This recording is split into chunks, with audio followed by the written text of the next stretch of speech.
Yo, what's going on YouTube? Welcome back to the channel. It's been a while since I've been on here. I got Kitty here with me. Say hi to YouTube, Kitty. Y'all already seen the title, man. Today, I'm gonna be telling y'all how I'm surviving in New York City. I'm not in Manhattan, but I am in Queens, which, if you don't know, New York City consists of 5 boroughs, Queens being one of them. There's also Manhattan, there's Brooklyn, there's the Bronx, and there's Staten Island. But Staten Island doesn't really count. Just kidding if you're from Staten Island. But when you think New York City, it's Manhattan, Brooklyn, Bronx, and Queens usually. But yeah, how do I survive, man? How have I been surviving? No 9-to-5 job for the last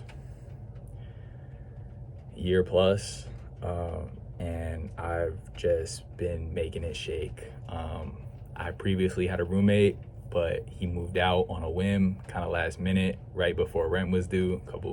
Like a week and a half before rent was due, he moved out. And I've been kind of scraping by, doing a few different things. So I have several different forms of income. I do side gigs with friends who own their own businesses. So that's one source of income, but it's very temporary. It's very seasonal. It's very spotty work. It's not anything consistent. But nevertheless, that does contribute to my bills. So I'm basically going to be breaking down everything that I do. So that's one. Side gigs with my entrepreneur friends who own businesses. Number 2, my own business, right? So I have a sports brand called Project Handball, where I make content. This is actually my hoodie that I designed. I make quality handball apparel for handball players, and I also make content. So I record videos, I do vlogs, I do interviews with players, I do sports highlights. It's raining outside, by the way. And that generates revenue. This month has been my best month on the channel. I've actually done about 2 million views, and for that 2 million views on the channel, I have made about $500. So that's literally the best that the channel has done since I started it about 4 years ago. The rain is picking up. If it gets too heavy, I might have to move from here. But so that's another source of income, right? YouTube. I also have Facebook, TikTok, and Instagram. TikTok and Instagram don't pay, but Facebook also pays. This month I've also done $300 on Facebook. So and this is not the norm. So it's like, this has been the best month for my content like ever, which is good. This is gonna help me pay my rent. I'm actually a little bit behind from last month's rent, and so I still have to pay that. I got a little extension, but it's almost the end of this month, so I have to pay the rest of that, and I have to pay the whole rest of this month. So, it's time to grind, man. It's grind time. It's a lot. It gets heavy. Okay, so side gigs, my own business, my other business, which is video editing. That's another business I do. So I'm self-employed. I don't have a 9-to-5 job, but I do work for myself doing freelance video editing work. I have 2 consistent clients, and I'm in the process of acquiring more. I do brand deals with people. I do promotions with people, and that gives me money and or products or services. I'm doing something with a barbershop soon, which is why I'm woofing. As you can see, I'm woofing. I'm gonna do a promo with a barbershop. A couple other potential clients lined up, and basically that entails, so some clients I film and edit social media content for, others give me the video and I edit it, right? And make it watchable and usable. What else? I feel like I'm missing something, because sometimes it just feels like I have so many different things going on. This rain kind of is picking up. Feels like I have so many different things going on sometimes. that you know um that like I forget where like all my money comes from sometimes, and I'm getting better at it. They say like entrepreneurs or like new businesses don't last, like most new businesses don't last. I'll probably like look up the stat and put it here. This is the percentage of businesses that like that survive. Boom, right there. So it's not a lot of them fail like pretty early. And I just say that to say that it's a challenge, and I'm blessed that things have been working and I have been able to get by in New York City without a 9-to-5 job, and being a new business owner, being a new entrepreneur, you know what I mean? But this isn't my first entrepreneurial pursuit. I've had YouTube channels for the past maybe 10 years, different channels that I've made content on. I've done video gaming, I've done, music, I've done I've had a handful of channels, so I'm definitely not new to it. And I say YouTube channels, well, and I say businesses because I look at YouTube, it's like a business, especially if especially if you're making money from it, then it's a business at the end of the day.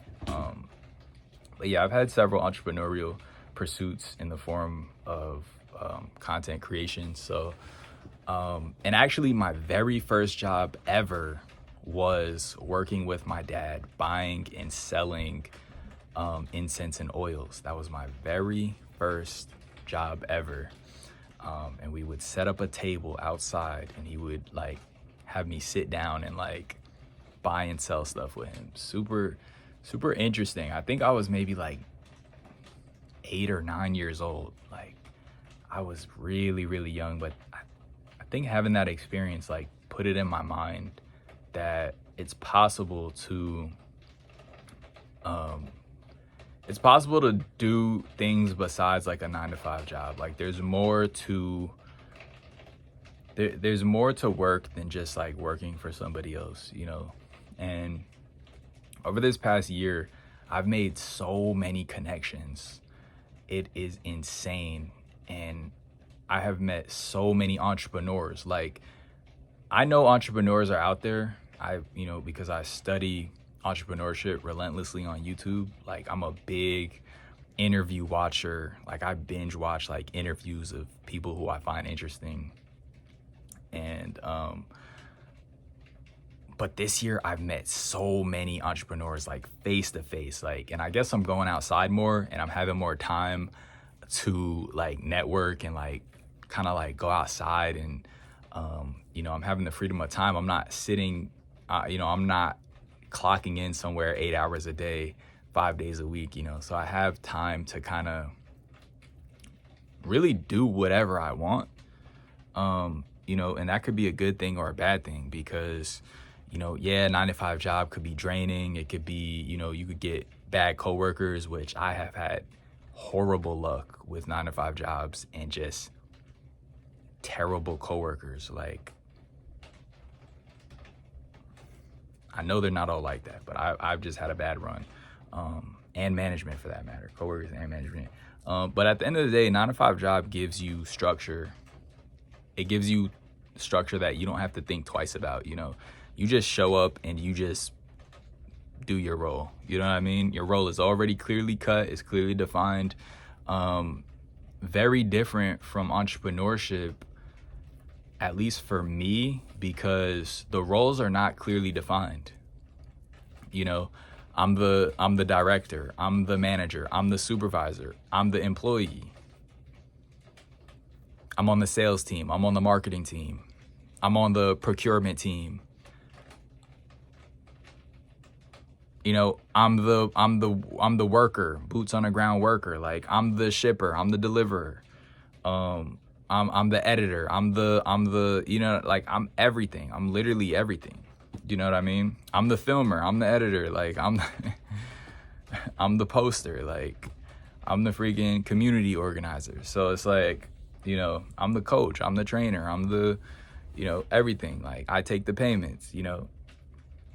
Literally, like, it's, the roles are not clearly defined. Like, I'm just wearing so many different hats, and like, since I have all this hair, like, sometimes the hats don't really like fit on my head right away, and I have to kind of like style my hair in a way where the hat like fits perfectly. You know, this, I don't know if this is a good analogy, but I'm making it. You know, whether I gotta braid my hair or I gotta slick it back or I gotta put it in a ponytail, something like to make that hat kind of fit and let me wear it effectively. And you know, it's a big learning process. I'm not gonna lie, like this last year, man, I don't think I'll ever forget it. You know, I don't think I'll ever forget this last year, because it's just been so transformative and just so different. Like, never, like, just I've had just experiences that I've never had before. You know, I faced challenges that I've never had to face before. You know, I've met people I've never, you know, types of people I've never met, types of people like this. You know what I mean? Like, just going back to how many like different entrepreneurs I've met. Like, I've met retired people. Like, I've met people who own their own company, they still work. Like it's just like, there's so many things you can do in this world, man. There's so many different, like, just like ways you can provide value and make money for that value. You know what I mean? And just so many different things you can do, services you could provide, products you can sell, you know, things you can manage, you know, whether you're connecting to people, whether you're being the middleman to something, some agreement, some arrangement. Like, there's literally just so many different things, whether you're just the owner of property, you know, and you just fix the property whenever anything happens, you know, and you just have tenants who just give you passive income. Like, I've met all different types of people.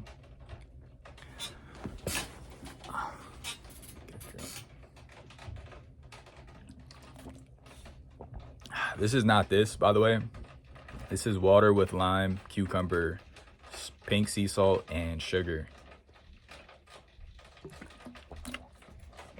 It's like a rehydration recipe that that I made. Got it offline. But yeah, basically that's how, you know, that's how I've been making it work in New York City. My rent is $1,500 on a good day, you know, with, you know, depending on how much electricity, how much heat I use, how much gas, you know, those things are not included. That number goes up. But I try to not, you know, use too much stuff so that the bill like stays low. I can be on my devices a lot because I do video editing, so I'm like always on my laptop, but I also have a desktop that I try not to use too often. I try not to use like too much hot water, more than I need. Or like, really, I don't cook so much, but I'm starting to cook more because it saves money. Like, you just can't beat the savings that cooking has, I guess, even past like the heat bill or the gas, whichever one it uses. You know, the price on the food is just amazing. Like, I just bought, I think it was 5 drumsticks. I'm talking big drumsticks, like not them little drumsticks at your local chicken spot. 5 big drumsticks for like $4.99 or something like that, $4.50. Like, you know what I mean? Like, that's less than $1 per drum. Like, that's a good deal. I always think of stuff like that. Like, how much can I get for $1? You know what I mean? If the value per $1 is good, like, I'm in there. And at the end of the day, it's a quality product. It's not like it's some cheap something. You know what I mean? Because you can get a lot of things for $1 and it's just crap. It's just junk food. No vitamins, minerals. You know what I mean? Something dry, you know, it's dry. It's not, you know. That's another thing. When I look at food, I look at, like, does it have moisture content? You know what I mean? If it's like dry, it's probably like devoid of, you know, something. But then vegetables are dry until you steam them or boil them. So That's not exactly, I don't know. You guys know what I mean though. You know what I mean? Like if you're eating like chips or like Pop-Tarts or something all the time, or like, I don't know, pretzel, like dry crunchy stuff. I try not to eat too much of that, and just drink water with everything. But yeah, basically that's how I've been surviving in New York City. No 9 to 5, you know. I want to say I'm broke because I just don't really want to speak that into the world, you know. But yeah, words are powerful, you know. Words are powerful. So, you know, when I say I have everything I need and more, like that's positive reinforcement, you know what I mean? And that's being grateful for what I have, because I do have a lot, you know what I mean? Like there's people out there making way more money than me, you know, having way more, you know, better quality of life, going on way more vacations. Like these are things that I want to do. I want to eat good food. I want to go on vacations. I want to live in like a nice environment, and I want to have expendable wealth to do whatever I want with it, whether it be giving money to my mom, whether it be paying something for buying a friend a gift, like whether it be, you know, like whatever I want to, whether I want to like do something nice for somebody, do something nice for myself, right? Whether I want to just do something nice for myself. Like I want to have that expendable wealth to be able to do things like that. And I think that comes when I'm grateful, right? I really believe that when I'm grateful for what I have, that comes to me. Like I get more. Guys, it's so crazy. Before I made $500 on YouTube this month, right? In the beginning of the month, I was looking at the way I was editing my handball content, the clips that I edit, and I was seeing that they were each making like $1 each, right? And if you follow me on Instagram, I'll show you like the different times I go viral and stuff like that, and like how much I earn from it. But I was realizing, I was seeing like, wow, okay, each of these clips are making like $1, right? And I was grateful for that. Like sometimes they only make like a few cents. So I was like dollars. I was like, okay, they're making dollars. I'm like, okay, maybe I'm onto something. I'm like, maybe if I combine several of them, I can get like $10 or like $20 from them, or who knows what. Yo, I don't check my analytics for like a week. I go back and check, and I just got like $200 in there, and I'm just like, I didn't even like do the idea that I wanted to do. Like I didn't even get to execute the plan. Like I'm making plans to make more, but I'm grateful for what I had. I'm like, oh, this is cool. Like, okay. And like it like the numbers just surprised me like more than I would have ever expected. And so yeah, I'm grateful. I'm honestly grateful. I've been making content for, you know, many years, and you know, I was sharing my success with one of my friends, and they were like, you know, that's good. They were like, about time. And I just, you know, I thought to myself, like, yeah, maybe this is about time. Like, maybe this is the right time now, you know?